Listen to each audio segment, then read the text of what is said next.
ಗಳನ್ನಾದ್ರೂ ಉಳಿಸ್ಕೊಂಡು ಹೋಗ್ಲಿಕ್ಕೆ ಸಾಧ್ಯನಾ ಅನ್ನೋದ್ರ ಬಗ್ಗೆ ವಿಚಾರ ಮಾಡಬೇಕಾಗಿದೆ.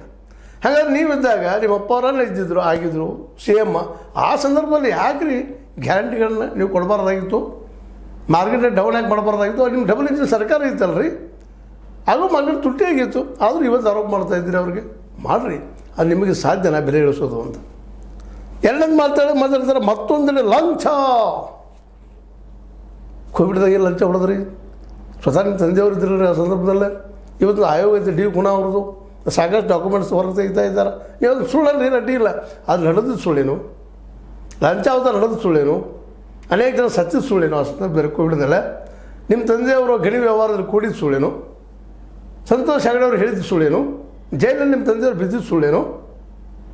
ಇವಕ್ಕೆಲ್ಲ ಉತ್ತರಗಳೇನ್ರಿ? ಹಂಗೆ ಸಿದ್ದರಾಮಯ್ಯರು ಮಾಡಿದ್ರಿಲ್ಲ ಅಂತಲ್ಲ, ಅವರು ಸಾಕಟ್ಟಿದ್ದಾವೆ.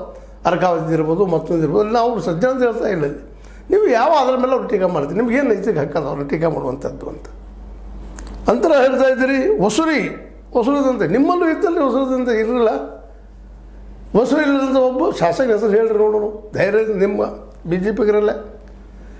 ಯಾವ ಶಾಸಕ ಇವತ್ತೇ ಇಲ್ಲಪ್ಪ ವಸೂಲಿ ಇಲ್ದ ಪರ್ಸೆಂಟೇಜ್ ಇಲ್ದ ವ್ಯವಹಾರ ಮಾಡ್ತಾರೆ ಪ್ರಾಮಾಣಿಕ ಅಂತ ಒಬ್ಬನ ಹೆಸರು ಹೇಳ್ರಿ, ಬೇಡ ಸ್ವತಃ ನೀವು ಹೇಳ್ಕೊಡ್ರಿ. ನಿಮ್ಮೆಲ್ಲ ಆರೋಪ ಮಾಡಿದ್ರಲ್ರಿ ಸಾಕಷ್ಟು ಯತ್ನಾಳರು, ಅವ್ರಿಗೆ ಉತ್ತರ ಕೊಡಲಿಕ್ಕೆ ಹೋಗಲಿಲ್ಲ. ಇನ್ನೊಂದು ಯತ್ನಾಳರು ಆರೋಪ ಮಾಡ್ತಾರೆ ನಿಮ್ಮ ಮೇಲೆ.